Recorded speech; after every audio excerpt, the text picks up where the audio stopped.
Welcome back to Don't Wake the Baby. You join Emma and Elliot here in the editing room of the podcast, the Podcraft. It's a special New Year episode where we're sharing lots of outtakes and bonus content, clips, stories, all the stuff that couldn't be squeezed into a lot of the other episodes. Many of them, there's lots of tangents and a conversation that overran and didn't make it into the final cut. And here is a special episode where we get to share some of that with you. Bum, bum, bum, bum. So, Emma, what's our topic for today? Pregnant. You said you were ready. I was ready. I said, do you know what you're going to say? I wanted to say pregnancy, but I'm worried people think we're like getting pregnant. So it'd be like the experience of being pregnant. Yeah, whatever you like. Okay. I don't want people to think we're going to give them advice on how to get pregnant. I think that's like a different episode. Right, okay. I don't want people to think they'll have like a step-by-step thing. Are you tired? I'm exhausted. It's the problem with it being parents and trying to do an energetic podcast. You're trying to bring lots of energy, but we're like, we're so tired. I feel like my energy's very low today because I've got a cold as well. But yeah. Power through. Every time we record, I feel like, my energy's low today. Yeah. This is the problem with this. You can't, if you could just wait. We'll wait till a day when we've got high energy, in like, 20 years. I was going to say like twice a year. I feel energetic today. Right, Becky, I'm going to go because Elliot's looking ready. All right. You enjoy your baby sick. Bye. Rightio, let's get going. Get going. We haven't done a tester. Well, I'm doing a tester now. Oh, okay. I find it's better to record when you're not. When I don't know it's a tester, so I don't do my silly voice. Yeah. That's true. And it's true, our attitude has changed now slightly. So, like, we were holding off buying some new stuff, being like, well, wait till we move. Yeah. Especially because I've been in a nesting phase. Poor Elliot's had to try and stop me. Yeah. So I've been, like, getting new cushions for, like... Basically, there's lovely puffin cushions for, like, the kitchen chairs. And, like, you get these little puffin... What do you call them? Table mats. Table mats. Yeah, I think that's what Placemats. Placemats. That go with them. Like, so I've been doing more stuff where we're actually like, well, let's actually decorate it for how we want to live in it at the moment. We're not doing permanent changes, but we're making more of an effort to make it ours. I would say this phase has been rather frustrating for me. Your nesting where... Like, what's the definition of nesting? Is it like typically when pregnant women like to tidy, clutter and throw stuff out? Is that what it is? Well, from what I've seen, yeah, most people are like me and end up trying to make huge changes in the home. It's like home renovation. Yeah, but they said it's meant to be like, oh, you're getting ready for the baby, so you're cleaning everything up. Oh, I see. It's like a mama bird that's getting her nest ready. Yeah. I see. Like it's like a biological thing. Yeah. But I have seen online most people are like me and don't do the really useful stuff of being like, oh, let's go through everything and chuck things out. Yeah. Although we have been doing that. Most people seem to be like me and go, let's paint a wall or like make something. Yeah. And so like we've been having for the past few months, like every day Amazon packages arrived and I go, what have you bought now for the house? And like there'll be tins of paint, there'll be things for the table. There'll be like new decorations. There's these tile things for the bathroom mama stuck on. Yeah, that you can just stick on the wall. And my frustration is not that we're doing it because I like doing it, but I'm quite artsy as well. And I wanted to be involved in the decision making and like all this stuff's just arrived. And I'm like, what have you bought now? What are you doing to the house? It's like a compulsion. Like I have this thing at the minute. This is completely off topic. So above our doorway, we have like what would you call it? Like a bit that covers it. Now I'm going to make a real hash of this. Is it a lintel, a gable, a porch? Something like that. All of those words. Where it's the like guttering is. Yeah, and it's got a bit that just covers it. An overhang. Yeah, and it annoys me when I look up, which I know no one ever looks up, and it's not going to change my life. But it annoys me that it looks dirty. Like it was originally white. And I've now been looking at the neighbours, everybody else is dirty, but I'm desperate to repaint it white. I've no idea how I'll do it though, Yeah. and how I'd go about doing that. And I've said I'm not doing this. Yes, there's no way he's doing it. This is ridiculous. So I've been like looking at Amazon, getting like really long paintbrush things, and so far I've resisted. But I can sense. I don't know if it's the baby brain thing happening. Well, it's true. Last pregnancy with Lily, we repainted our shed. We did, yeah. I don't think we had a sense at the time that this is, but it clearly maybe was part of I need like an output. a project. Yes. Next parenting story. Yeah, how do you feel like generally about the whole kind of capitalist consumerism culture we live in, Emma? I just think it's very difficult in that from the point of conceiving your child, you're kind of given lists and lists of things you need, which I'm not saying you don't. You do need a lot of stuff when you have a baby, but it becomes a thing where like, oh, but the best thing to have is this thing, and the best thing of this thing is this thing, and it's always like the most expensive item. And I always want to be like, well, I'm sure I'll survive with the mid-range to low price item of this thing. But it's the way it's like, but if you really love your baby, you would buy the best thing. Which then I think as a parent you go, oh, but I do want the best thing for my child, you know? So it's very difficult. I personally just am pretty anti like the whole capitalist and consumerism culture and things like. I get so frustrated by it all. We've kind of met in the middle. We still have disagreements sometimes. A lot of the time. Of like where I'm like, I'm going to give this thing away. And he's like, no, that's a good thing. And I'm like, she never plays with it, but it's a good thing. I'm like, I'm not saying it's not good. I'm going to get into the argument. I'm just saying she doesn't play with it. So like, I suppose this is a good example of the difference between consumerism and materialism. Is I really don't like to buy stuff. No. Mostly because I'm cheap. He likes to have stuff, but I don't like to throw stuff away. No. Doesn't. Anyway, let's go back to relating this to parenting. And you've already mentioned part of the frustration is it starts so early. It does. I'd written down in my notes here how, as soon as you're trying for a baby or as soon as you have a baby or pregnant, whatever, like I remember being, even at that point, inundated with like adverts on social media for various stuff. And I'm like, even then I was like, how do you know? How do you know? I knew like, this is when we were trying for a baby on Amazon, I'd ordered like ovulation tests. And then I kept getting sent things like, there's another super duper ovulation test you could get. Or there's this like, I don't know, just tons and tons of stuff that they'd be like, you'll want this and this. And I'm like, no, I just wanted one thing, actually. But now you've shown me this other thing. Maybe that would help me conceive. And this is my big frustration and annoyance is that as a new parent, it's a whole new world. You don't know a lot. You're still learning. And so they're kind of taking advantage of that and marketing all these things to parents. It's true. And we all know it, like when you go through it the second time and the friends we've spoken to, you all know like, you suddenly have a better idea of what stuff you actually need and what stuff you don't really need. And it turns out there's quite a lot of things that fall into that category of it kind of don't really need. Next parenting story. Oh, and she just wanted to get off the plane. Just hated it. She kept trying to find our passports because even at 1.5, she understood we had them to get on the plane. Yeah. So she kept trying to find our passports and grab them and basically run off screaming. But I'm not kidding.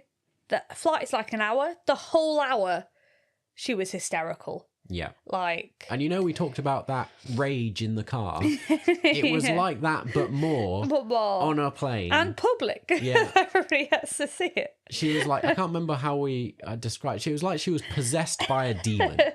She was like writhing all over you. She's like throwing herself about. Her face was red. From screaming. Yeah. I kept being like, she's going to have a huge rash because she's so hot. Yeah. She's so angry. Yeah. She'd be like clawing at the belt on her to try and get it off. And just like... And the staff, I want to say, was so nice. And the passengers were nice as well. Nobody was mean. Everybody kept going, I think also they could see we were actively going, why don't we try Disney? Why don't we watch something? Yeah. Yeah. Somebody even was like, the poor woman beside us. Yeah. at one point, I think she ordered like 3 vodkas, and I really felt like being like, "Would you like me to pay for these vodkas? Because I feel like we've driven you to drink. Yeah. Because this can't be a pleasant experience." Yeah. And I remember I kept apologising, and she kept saying it was fine, but I really think the drinking was our fault. Oh, yeah, that was horrendous. There was a lovely woman opposite us who'd been trying to help us. Yeah. And which is very good. She's very tenacious. So we've picked up this phrase now. Whenever Lily's got completely lost it, we go, well, she's very tenacious. Yep. But that's a positive. Yeah. I remember we met Becky and she said we looked like broken people. Yeah. Like they came to pick us up from the airport and she said me and Ellie looked really pale. Yeah. And like we'd been through like some kind of trauma. And I remember at the time going to it, I don't know how we're going to get home because I can't go through that again. Yeah. And Becky was like, what do you mean? I said, I don't know if I can get a flight back. I don't know if I can do it. And would you know, the flight back was even worse. Even worse. I took some videos on the way back, which I did feel guilty about. You were sat there trying to do this and like I was videoing it. But There's nothing you could do. yeah, exactly. Like she didn't really want me either. No. We tried switching, but she was unbelievably, if you saw these videos, you wouldn't believe she could be worse. Yeah. But she was worse once she was handed to Elliot. So yeah, just horrendous. Yeah. After that, I was like, we're now travelling abroad again. Yeah. Next parenting story. I found it so sweet that when we first had Lily, you'd ordered me this massive like cookie thing to come that said, what did it say on it? It said like, thank you, Daddy, or something. Yeah. Because obviously, like leading up, I'd had a lot of health problems, so he'd actually had to be like really, really good from quite early on. So that was like a thank you. Whereas this time, Lily wants a cake. Yeah. Again, it will be a challenge to see what would is like doable. we'll be even more pushed to try and find those little moments where we can offer each other support and reassurance. But yeah, we'll have to try and muddle through. Yeah. I'm trying to do a thing now where I show it's important to say thank you to the other person all the time. Yeah. Because I realised in my early pregnancy, I'd just be like, Ellie, I'm thirsty. So now I was going, please may I have? Thank you ever so much. Just because I want her to mirror the same behaviour with just everybody. Yeah, not taking to be things grateful. For granted.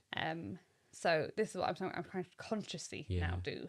Not just, so you feel like I'm saying thank you, but so Lily knows that's what is the best behaviour to do. Yeah, I don't know. Got the hiccups now. But yeah. Because I actually think, well, I'll be up at night anyway. Like, if I'm breastfeeding, if I have to put milk, so might as well hang out. Can watch something together. Watch something together. Be nice. Yeah. Chat. We like to chat. I thought even we can get a late takeaway. Oh, sounds nice. Without Lily there. Yeah. Yeah. Lily, so I don't want a takeaway. Yeah. So I think it's going to be hard again, but it's in some ways. I think we can. I'm confident because we've done it before. I'm like, and we'll adapt. We'll work through it. That's what you always do, isn't it? It is, yeah. And I think the first few weeks, I always am just so joyful that like the baby's out. I'm like in a very good mental state. Where I think it's only like normally about 2 months in when I'm like, oh my God, this is so hard. Whereas like the first weeks, I don't know, maybe it's hormones, but I'm just in a real high from having the baby and that everybody's safe and we're all happy. Like, so yeah, we'll see if that's the same this time around. But last time I remember I was just kind of, I think it hit Elliot sooner. You were tired earlier. Yeah. I'm hoping that I'm not looking forward to it, but I'm hoping I'm more adjusted, that it's not such a distinct shock. But I also worry that like I've not had a period of good sleep before, so like I'm going in from a lower level, so it's going to be, I don't know, less adjustment, but equally, less to rely on. I'm not fresh. Yeah. But I also think I've got a much longer maternity this time, which last time I think within the 3 month period that I was back at work. So this time around, hopefully, I'm off work, so I actually can do a lot more by myself. Next parenting story. So like, I remember sometimes he'd be just woken up in a really grumpy mood, and then for the rest of the day he was just like horrendous to be around. And Hey, excuse me. But it was good because I'd go, hey, you're in a really grumpy mood, and like I'm not putting up with this today. Like I have enough to deal with. You need to sort yourself out. Yeah. And I remember he'd go, I'm not in a grumpy mood, and then he'd go off and he'd come back and he'd be so much better because I think he did like a self-talk to himself, like maybe I'm being grumpy.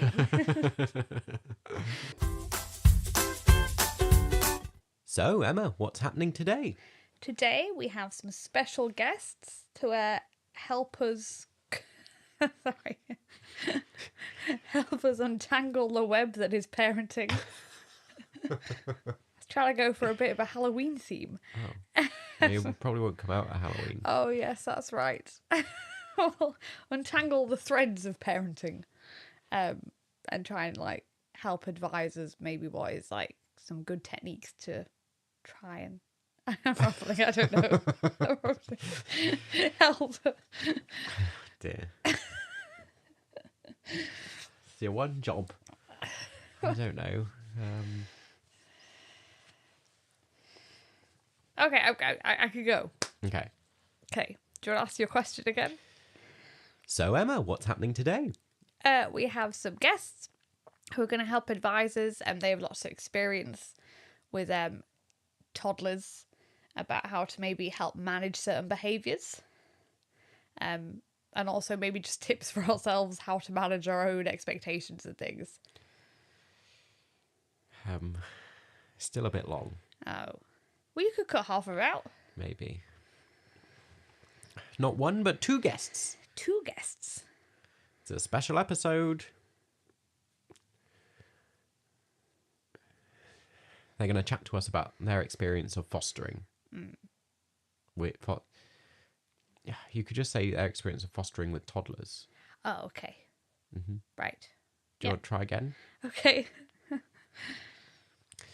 So Emma, what's happening today?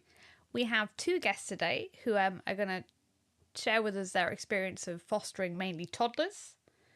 And hopefully we will glean any... Just cut it off there. I was going to be like, we'll glean some experience for them, but I don't know if glean was the right word. It's because I'm hungry, I can't think. Dear, this is going to go well.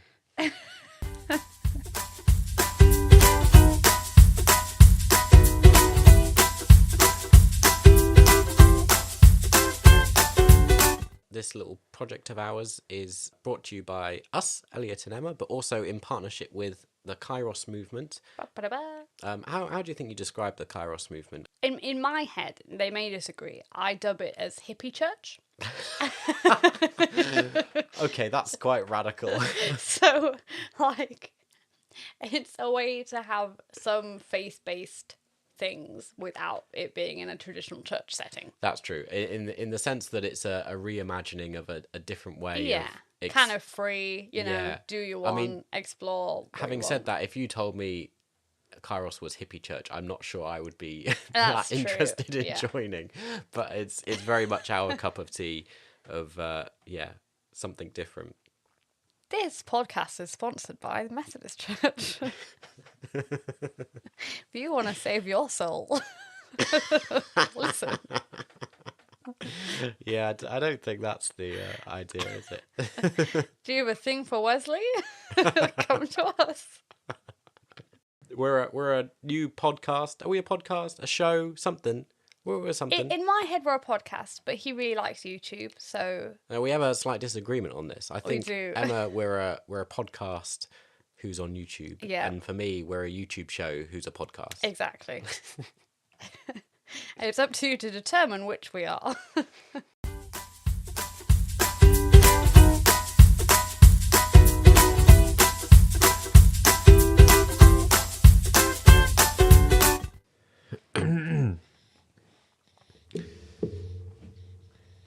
You are recording. Oh, yes. Yeah. Testing. How are we doing? We're okay. Are you going to be whispering quietly because of the baby? I think I'm probably going quite quiet with the baby. You don't, but once she's asleep. She's not asleep, but then I think maybe talking loudly will help her go to sleep. Yeah. Yeah. In the daytime, we're not meant to be overly quiet. That's true. Oh, it's helping. She's Yeah. going. I think she'll enjoy the sound of our voices chatting away. Maybe that's a thing. Maybe like in the middle of the night when she's struggling to go down, we should just stick on our podcast. And she can listen to our voices. That's true. It's not a bad idea, you know. Because I've been like listening to things in my ears to purposely not listening to things in my ears, having my headphones in. Next parenting story. My boss, gift hasn't arrived yet, but she's specifically said there is a gift in there for Lola and Lily. Yeah. Which I was like, that's really nice. Because it's a nice thing to go, she's still included, she's still special. And it's tricky because Lily has had a lot of presents the last few weeks. She has. Like, and she does have to understand, like, as the baby gets older, it will have a birthday. She won't get a present on that day. Yeah. So it's getting a middle ground of, ground. You're really still special and you will get some treats and things, but there is going to be a lot of stuff for Lola and you're going to have to deal with that. So it's nice that, like, she has received presents with Lola. Yeah. But, like, it's just balancing that a It bit. is. So it's not over the top. You know, our neighbours are really kind, gave us a gift for the baby, but also sent us a gift for Lily, which was like, they were passing on toys from their child that could be reused. And so that's really nice. That was nice. I really liked that, again, like a good eco thing of not buying and a good new middle stuff. ground of being like, it's not a brand new thing, but it's still something so that she's thought of. And it's new to Lily. It was a good thing to distract her It again was, to play. yeah. So super good. I have to say, Becky, people don't know, my sister in France did a sterling job on the family chat because they all had like a little bet going of who could guess the name. Oh, yeah. And Becky was really good at saying, oh, and then we'll wait till the baby's born and Lily's seen them, like just to reconfirm in everybody's head what was happening. Yeah. And then once Lily's bet the baby, they'll tell us the name, we'll get a picture. And I remember like talking to her later being like, good, if everybody else, like all the others, I call them squaddies, my sisters who got replays. If everybody else could reconfirm with everybody that this is what is happening, just so nobody can complain that they didn't know, that they wouldn't be getting a photo and knowing the name till that point. So I was very grateful that all the sisters kind of chimed in to make it, this is what's happening and this is what like you should all expect. No one guessed the name, no?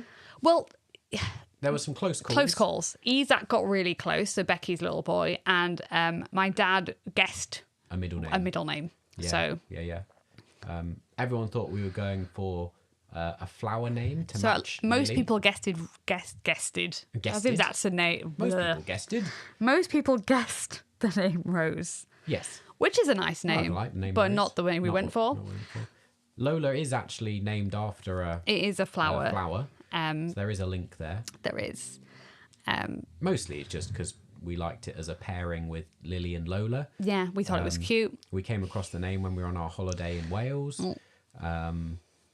My headcanon, which I know you don't agree with, is, of course, Lily has a bit of a link back to Harry Potter, because I'm a big Harry Potter fan.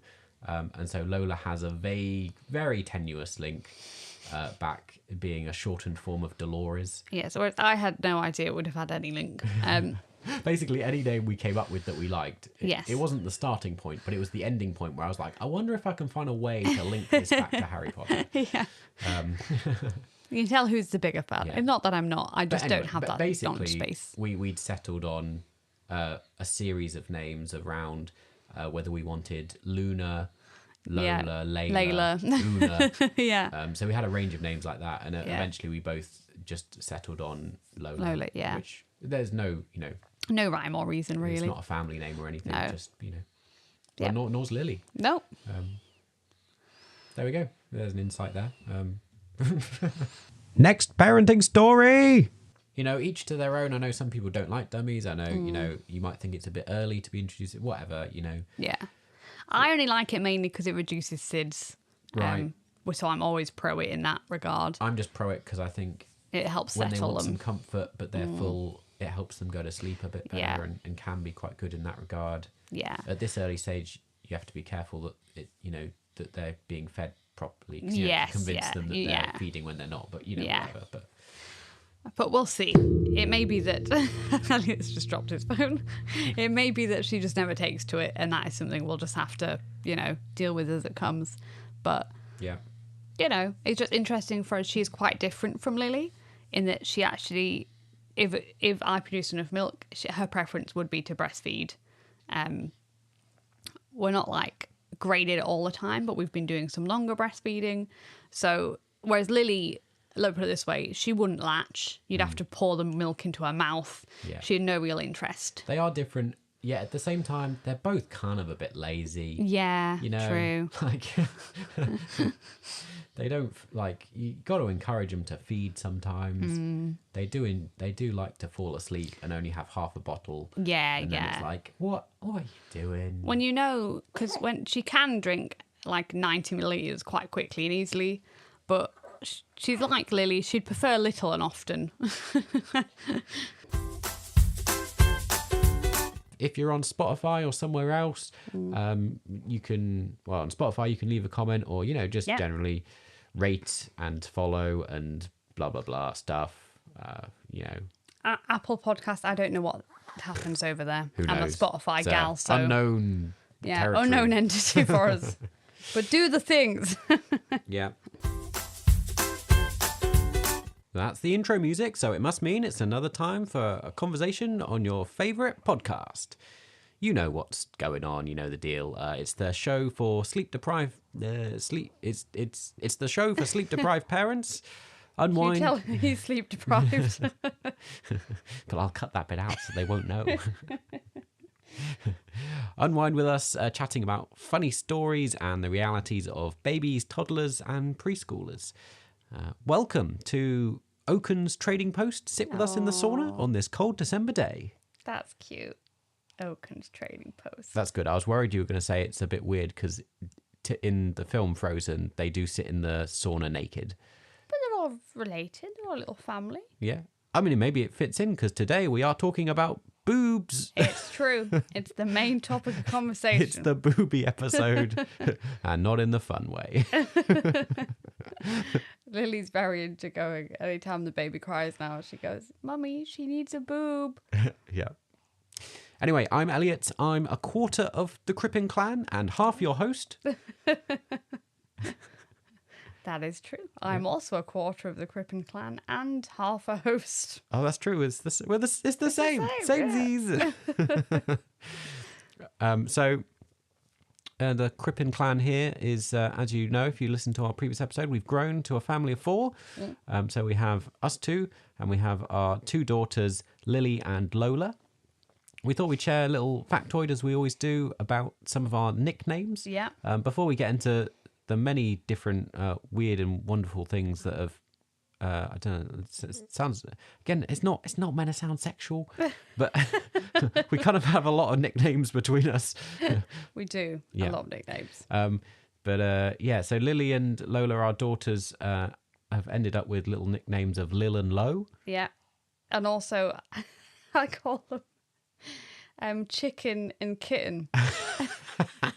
And I don't know why. Yeah, these aren't ones that I've adopted. But whenever I'm like, oh, come here, Lily's always Little Chicken. And because, I don't know why, I think because she moves around like a little chicken. So that's what I always call her. And with Lola, because she makes a lot of noises like a cat at the minute, I always call her Little Kitten. Right. And I think this is why Lily thinks my favourite animal is a chicken. It isn't, but because I've called her that for probably half of her life now, she's like, well, Mummy must really like chickens because that's what she calls me. Yeah. And then, like, there's also, we've mentioned on the podcast in previous times, I think, although I don't know if we've ever properly explained it, kind of our families have a collective name. So your family as a whole is known as the Wombles. They are. And so often we just refer to your side of the family as the Wombles, yeah. And my side of the family has had the nickname Meerkats for a long time since I met you. So we're Wombles and Meerkats. Yes, named by your family. Yes, but I'm now technically a Meerkat because I'm married to you. You've married in. But, you know, like, obviously, like, the grandparents and things, we have your mum who's, like, Mrs. Womble, and we have my parents who are Mr. and Mrs. Meerkat. Yeah, and my dad's Farmer Womble because he was a farmer. Yeah. So, like, these names are used in, like, very much every day. And it's hard sometimes when you talk to people outside of the bubble of people who know. Yeah. And you'd be talking, you'd be like, oh, you're on the Womble chat. And they're like, Womble chat. And I'm like, oh yeah, my family chat. The group WhatsApp chat, the family one. yeah, you do often bring it up in conversation, and I'm like, these people don't know what Womble means. They think you're just like really avid Womble fans or something. And then us personally, do we have nicknames? Oh, we definitely did before children. We did. I don't know who use them anymore. Yeah, I used to always refer to you as Wookie Cookie. Yes, and you were you Wriggle Wiggle? I'd forgotten that. Because he moves, this is going to sound wrong, but I was going to say because he moves about in bed, but I was meaning when he's asleep, he does not just stay in one position. He has to like wriggle about. Yeah. Is this going to be the episode that's full of like sort of weird euphemisms or, you know? When I said it, I was like, oh no, I've got to explain that. It's not going to sound good. The other thing I thought that's coming up in conversation today is I feel like it's going to become apparent of some of our upbringings with the North and South thing, with language. There's a lot of A's floating about in the words today. Do you know what I'm talking about? We have formula. Formula. Do you call it formula? Formula, yeah. I was trying looking through like some of the words and thinking, I wonder what the northern way to say some of this stuff is. We've got mam bottles. Mam bottles. I was thinking, yeah, that's the same, I think. Well, yeah, it is, yeah. But I was thinking, I wonder what it like. It's not exactly like mom bottle. Like, I don't think anyone would say that. I was trying to insert a long A into all the words. That might be it. I don't think there's like sterilize R. That's not a thing. Not a thing. I'm sure I thought of another one. That's right. I'm sure it'll come up in conversation. Then you can mention it.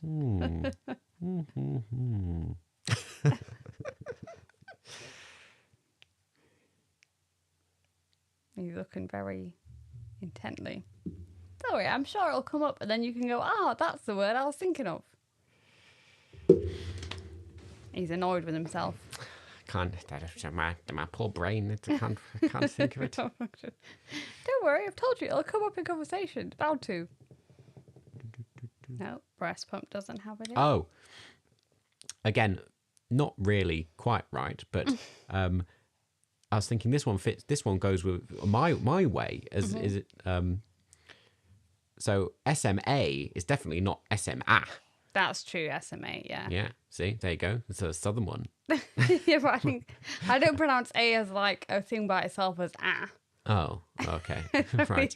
Right. Anyway, all this to say, I apologise going through if, we're based in Yorkshire, but my southernness does often slip into my language. It crops up. If we go through and I'm alternating between weird a's and a's and I don't know what's going on. There we are. Yeah. I think they'll still understand you, though. It's okay. I apologise. I'm a little southerner.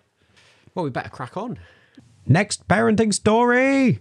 I was going to say my other thing is about exclusive breastfeeding. I've noticed it becomes a struggle later on for your partner to put the child to bed. And I wouldn't want to have to go through that struggle necessarily. I mean, we might end up having these struggles anyway, but Lily was quite happy often for either of us to put to bed. For a long time, until like she became a stroppy toddler and she exerted her own will. Yes. Yeah. Up until about 2. Yeah. She was equally happy with me or you doing everything, bedtime, all sorts of stuff. So it meant that it wasn't all on you. You didn't always have to do those things. And because breastfeeding's a bonding thing, isn't it? Yeah. And I think often we maybe underestimate then just that closeness that it forges and between you. And it is nice because it's a nice closeness. Like I know what people need. It's a really nice experience. But I don't want to be like, oh, well, she has to have a breastfeed at this time of night to go to sleep. Because then it means you can't put it to bed. And then you're missing out on also like quite a nice moment of, when you start reading them stories and you put them to bed and... Yeah. I think, we're straying into like a whole nother topic that we should talk about at some point, which is the whole kind of bedtime, sleep, how to get a baby and toddler to sleep and all that sort of stuff. Like, because again, we have routines and things. We're a routine-based family. Yeah, that we follow. And a lot of that strays into that. It's not really, about breastfeeding, but also just, it's about the routine of not having a bottle straight before bed and not, there's all sorts of things that we've done that I think we try as a whole tapestry to try and help a baby go down and sleep through the night. which we should do an episode on at some point. I'd also love if we ever meet a sleep expert. I'd love them to come on the podcast. I feel like I'd fall out with them. I feel like I would disagree with them. Well, the one to the TikTok I think you'd agree with. Really? A lot of them are routine based for sleeping.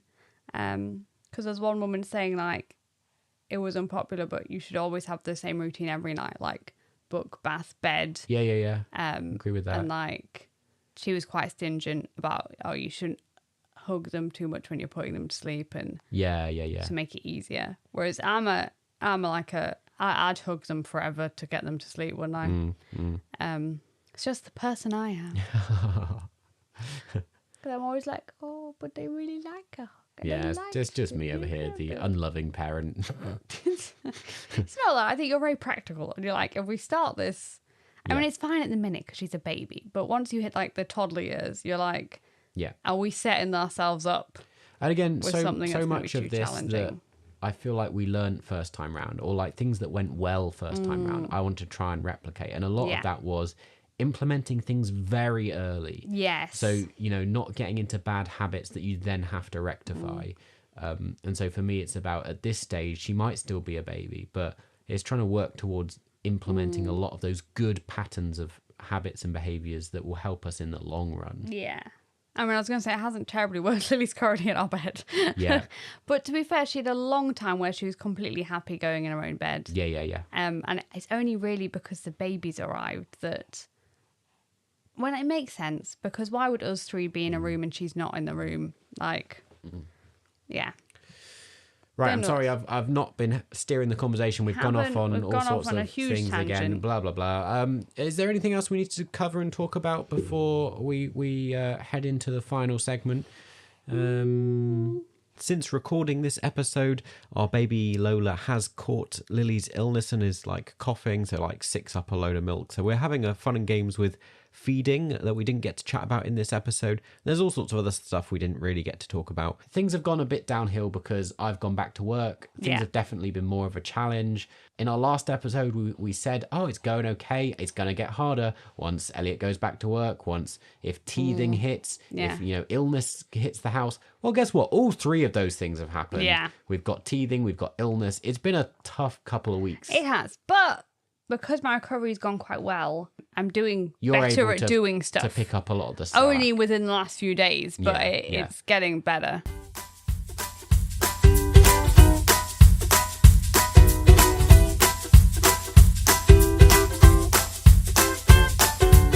Can you say, introduce the last bit and say, have you got any parenting stories for us?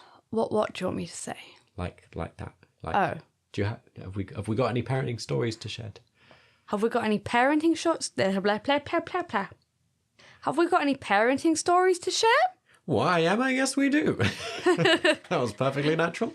It wasn't set it that way at all because he's just been going, ask the question, but I don't know what question. Oh, I feel like I introduced the segments quite a lot. You do. I need to get better at it. Come on, co-host. Up your game. I had one about breastfeeding, but I think I used it last week about Nassim and Isaac giving women thumbs up. Did I mention this? Oh, maybe I didn't. I can't remember, but it sounds like a long story. I'll put it in quickly. Go on. So, how quick can you do it? My sister in France.